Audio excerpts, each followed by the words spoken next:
Well, hello, it's Dr. William Painter here with Journey Road Ministries. This week, I'm kind of doing a slightly different song. I think I probably say that every week. Anyway, it's a real simple, little upbeat tune. I hope you end up singing along with me by the time you learn the words at the end. It's called A Little Bit of Love.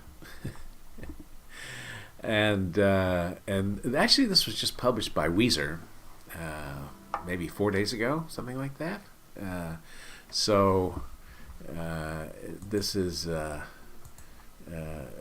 of a new experience for me to play a song that's relatively new.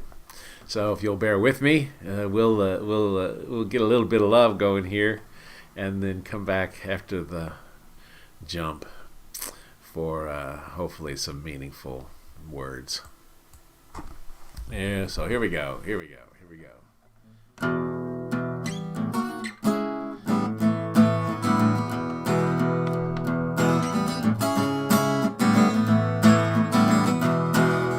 little bit of love goes a pretty long way.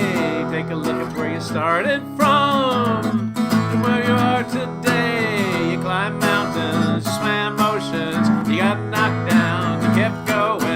In the end, you got to say a little bit of love goes a pretty long way.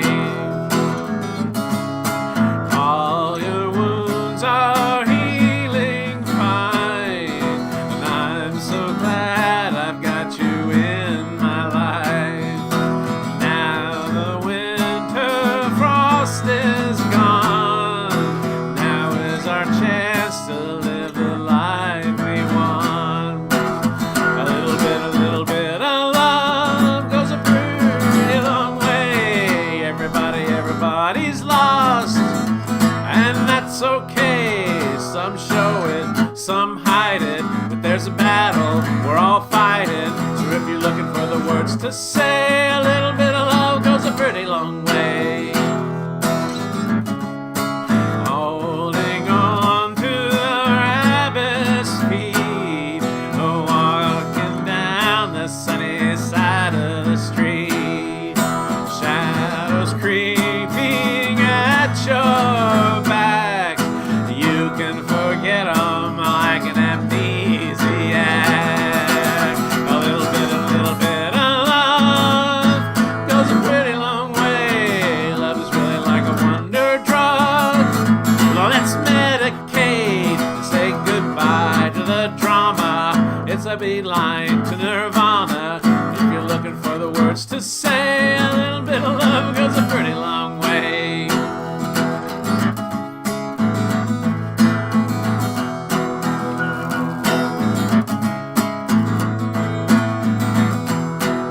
A little bit of love goes a pretty long way. Take a look at where you started from and where you are today. You climbed mountains, you swam oceans, you got knocked down, you kept going.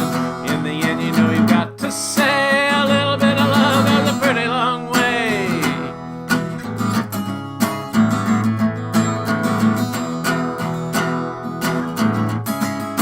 A little bit of love goes a pretty long way. Ha! Only a couple of minor errors in that, and I'd say that for a very bad performer such as myself, that's a win. I'll see you after the job. Okay, William Painter here with Journey Road Ministries. We are on the 5th Sunday of Lent. I used to question the meaning of Lent, purpose of Lent, not the meaning, I know what it means, the purpose of Lent, because most Americans just give a hat tip. Yeah, okay, so they eat fish on Friday, or they give up something they didn't want to give up, but they don't really, how can I put this, they don't really deprive themselves, as opposed to Ramadan. Now, I don't know a whole lot about Ramadan. I do know that I think it starts tomorrow, or started yesterday, or within the next day or so, Ramadan begins. and you can't eat or drink or smoke during the day until sundown, and then you break your fast and you eat.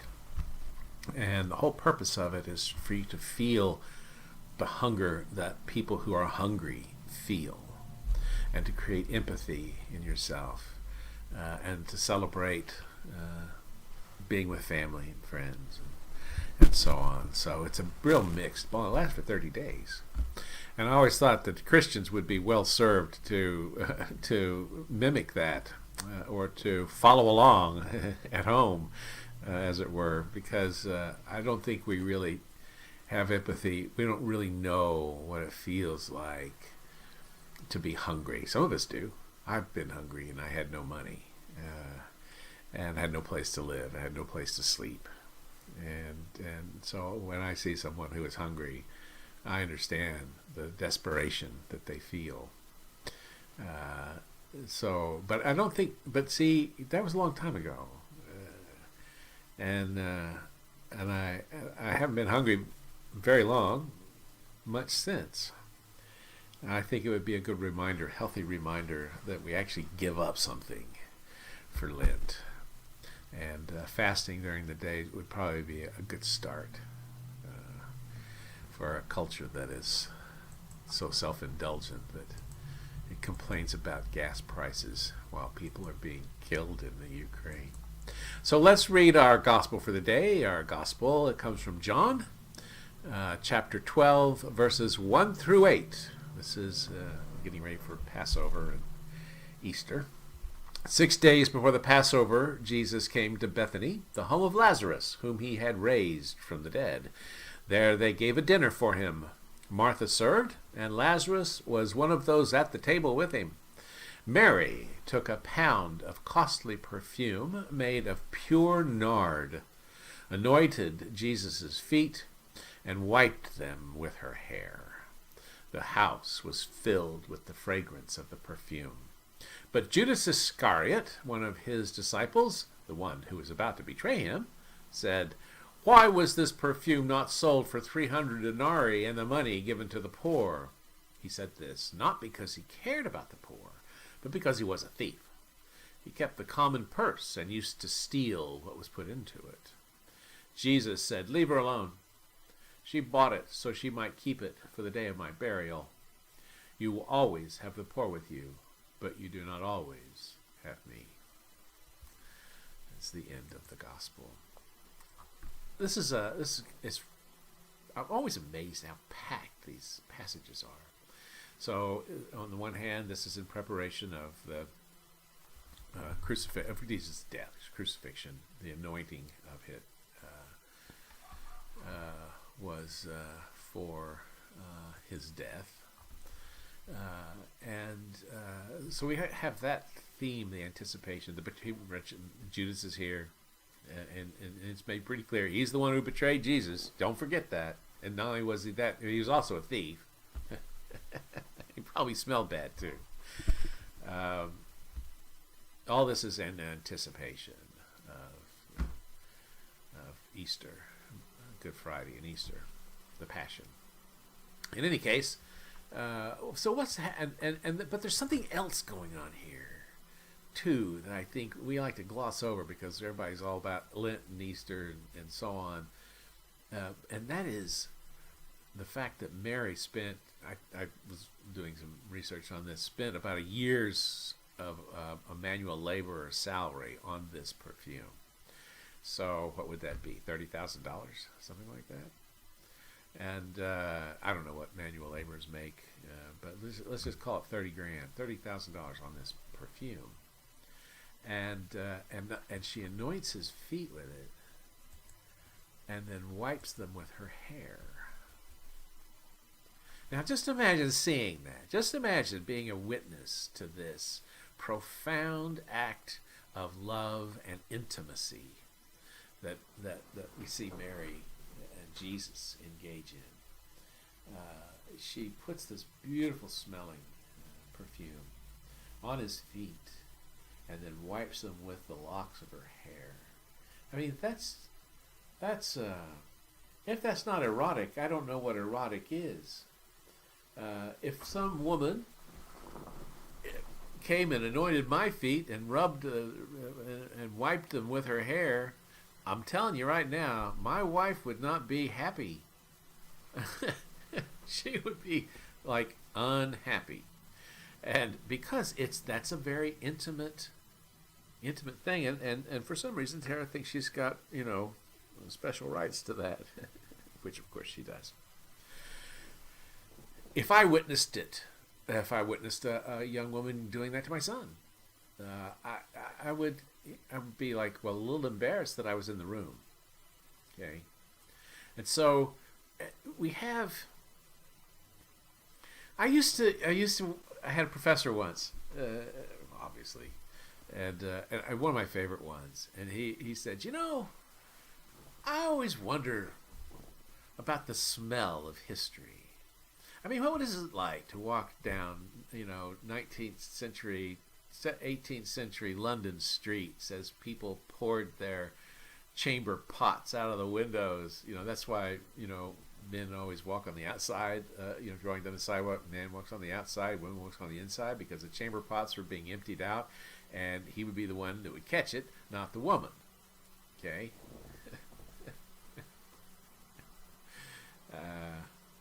I wonder how many men would be willing to take up that role, and who are also complaining about the lack of male respect or whatever it is they worry about.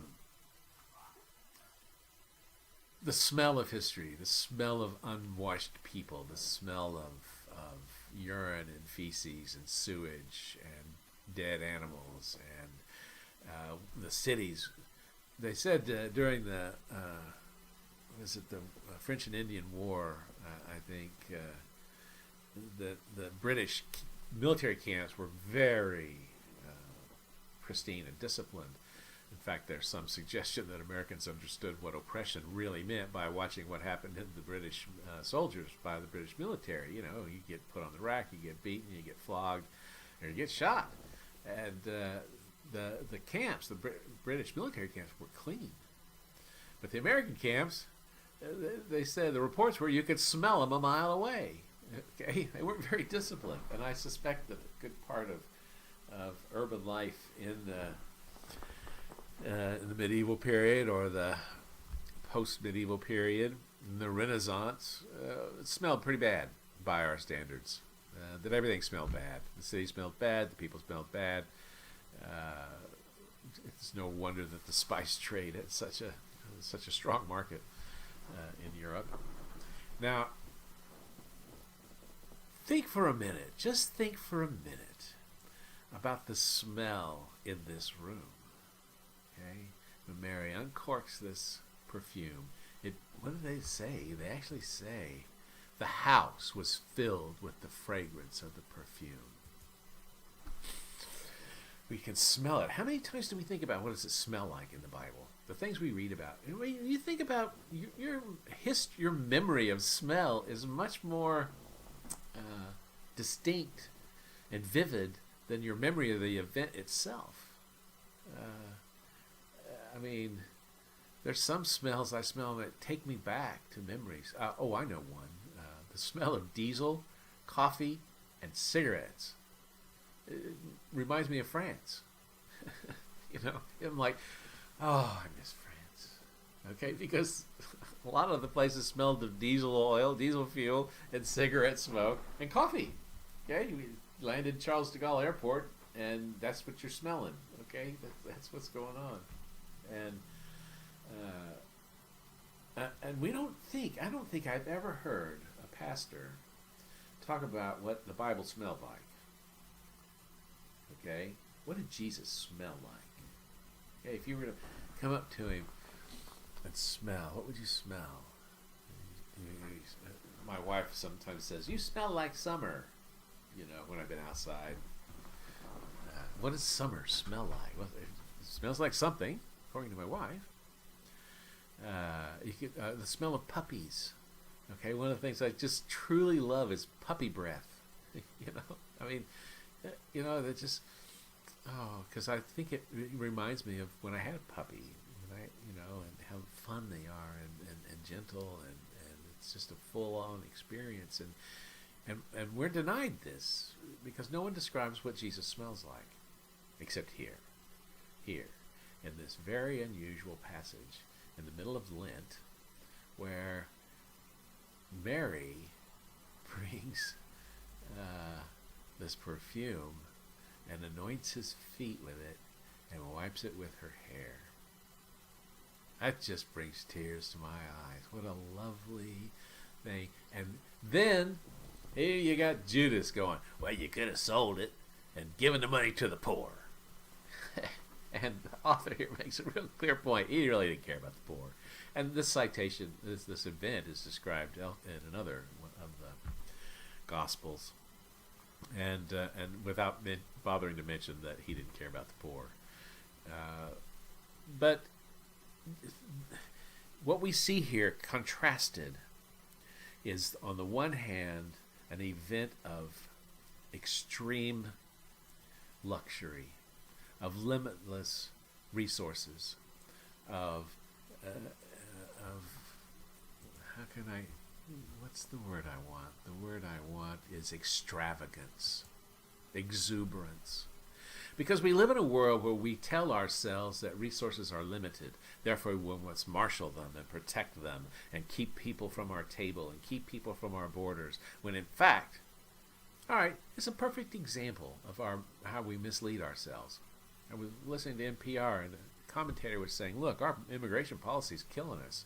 We're not going to be able to grow. We're not giving birth at a high enough rate, and we don't have enough immigrants to come in and grow our country. And we're going to be in a very bad situation down the road because we're not letting people in. Well, that's the opposite of what the people who are wanting to secure our borders and build walls believe. They believe that if you build a wall, we protect our resources. You know, it's like that opera music. I guess it's an opera, Hadestown. Okay, you should watch that. Is that the name of it? I'll look it up here if you don't mind me talking to Mr. Google. I actually played this. Yeah, Hadestown. And it's the story of Orpheus and Eurydice. And they have a song in there. We build a wall, we build a wall. Why do we build a wall? We build a wall to keep us free. We build the wall to keep out poverty. Okay? And you should listen to that song. Maybe I'll learn it. No, it'd ruin it for you. You should listen to that song. And that's why we build the wall. And it's a wonderful piece. And the woman who wrote it performs it as well as it being performed on stage. And she has it exactly right. That they're under the misconception that building a wall, protecting themselves from outsiders, from poverty, actually works. It doesn't work. It impoverishes you. To believe in a philosophy or theology of limits, okay, of scarcity, undermines what we believe as Christians to be true, and that is that God is loving and giving and sustaining, and that God is exuberant, and that God is extravagant. God knows about the sparrows. If he takes care of the sparrows, why do you think he won't take care of you? Right? You've heard this, right? Look at the lilies of the field; they toil not. And yet we believe, well, if you don't work hard, you don't do this, you don't do that. I think that serves another master, to be honest with you. I think that as Christians we should be speaking of the extravagance of the world. It's one of the things that the liberals fall victim to oftentimes, and that is the finger wagging. When Judas says that, I'm like, yeah, you should have given the money to the poor. And I would be wrong, okay? I would be wrong to say that. Because what Jesus says, you're going to have the poor. There's going to be need in the world all the time. But this moment right now, me right now, is going to be gone. This is the wealth, the richness, the depth of our experience. Not just giving money to the poor and leading a life of an ascetic monk. So I chose that song because I could just hear it playing in the background when I read this passage. I could hear it playing in the background as I see Mary anoint Jesus' feet. Okay, a little bit of love goes a pretty long way. Okay, and to have someone in the room say, "Well, you shouldn't do that," they're taking away the love. Anytime you can bring love into a situation, and not anger, and not winning an argument, and not revenge, and not outrage, anytime you can bring love, bring it, be it, do it, because it makes everybody's life a lot better. We're all having just like the song said, we're having a fight. Some people hide it, some people show it, but remember, we're all fighting it. We're all struggling. We're all trying to find meaning in the world, meaning in our lives. We're trying to find companionship and friendship and love. And for someone to waltz into your life and do something mean or angry or vengeful, it doesn't help anybody. You see these videos of, and I don't really like the term, but of Karens, these entitled people who make demands of poor, unfortunate, hardworking, fast food workers or whomever they're going off on. And I think, yeah, we can all point our finger and say, "Oh, that's a bad person to do that." But what we don't think about is that when the victim of that, when they walk away from that, what do they feel like? What do they feel? They don't feel justified. They don't feel good. They don't feel exuberant. They don't feel extravagant. They don't feel love. And if that person who was entitled had brought love to them, wow, it goes a pretty long way. I hope you're having a good Lent. I hope you bring the love into your life and into the lives of other people. It doesn't take much. Wag your finger less and embrace your neighbor more. God bless. See you on the flip side.